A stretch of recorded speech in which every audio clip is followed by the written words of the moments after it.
Dari ke-25 nabi dan rasul yang telah diutus Allah Subhanahu wa Ta'ala, ada 5 nabi dan rasul yang diberi keistimewaan dari Allah Subhanahu wa Ta'ala, di mana keistimewaan itu antara lain adalah ketabahan yang sangat luar biasa. Hal itu kemudian disebut sebagai Ulul Azmi.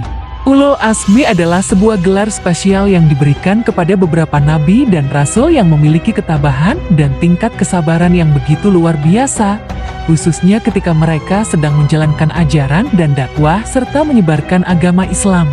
Meskipun akan ada banyak rintangan dan halangan yang akan menghalanginya, namun nabi dan rasul yang memiliki sifat Ulul Azmi akan mempunyai kekuatan untuk melewatinya. Siapa saja 5 nabi dengan gelar Ulul Azmi?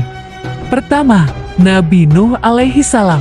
Nabi Nuh adalah nabi pertama dari kelima nabi Ulul Azmi, di mana beliau diutus oleh Allah Subhanahu wa Ta'ala untuk menyampaikan risalah dan menyerukan keimanan kepada umat manusia yang menyembah berhala. Nabi Nuh dianggap memiliki ketabahan dan kesabaran dalam menyerukan ajaran Allah Subhanahu wa Ta'ala, meski hanya sedikit orang yang mau mendengarkan dan mengikutinya. Kedua, Nabi Ibrahim alaihi salam. Nabi Ibrahim diutus oleh Allah Subhanahu wa Ta'ala untuk menyampaikan ajaran tauhid dan menyerukan keimanan kepada umat manusia. Nabi Ibrahim dianggap memiliki keteguhan dan keberanian dalam menghadapi cobaan yang diberikan oleh Allah Subhanahu wa Ta'ala, yaitu ketika beliau diminta untuk mempersembahkan putranya, Ismail. Namun, Nabi Ibrahim tetap taat dan patuh kepada perintah Allah Subhanahu wa Ta'ala. Ketiga, Nabi Musa alaihi salam. Nabi Musa diutus oleh Allah Subhanahu wa Ta'ala untuk menyampaikan ajaran tauhid dan menyerukan keimanan kepada umat manusia yang saat itu sedang berada dalam perbudakan di Mesir.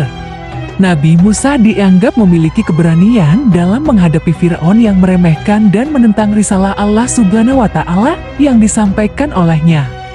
Keempat, Nabi Isa alaihi salam. Nabi Isa diutus oleh Allah Subhanahu wa Ta'ala untuk menyampaikan ajaran tauhid dan menyerukan keimanan kepada umat manusia. Nabi Isa dianggap memiliki keistimewaan karena lahir dari seorang ibu yang tidak mengalami proses perkawinan. Kelima, Nabi Muhammad sallallahu alaihi wasallam. Nabi Muhammad sallallahu alaihi wasallam diutus oleh Allah Subhanahu wa Ta'ala untuk menyampaikan ajaran tauhid dan menyerukan keimanan kepada umat manusia. Dan Nabi Muhammad sallallahu alaihi wasallam dianggap memiliki keistimewaan karena diutus sebagai nabi dan rasul terakhir serta membawa ajaran Islam sebagai wahyu akhir.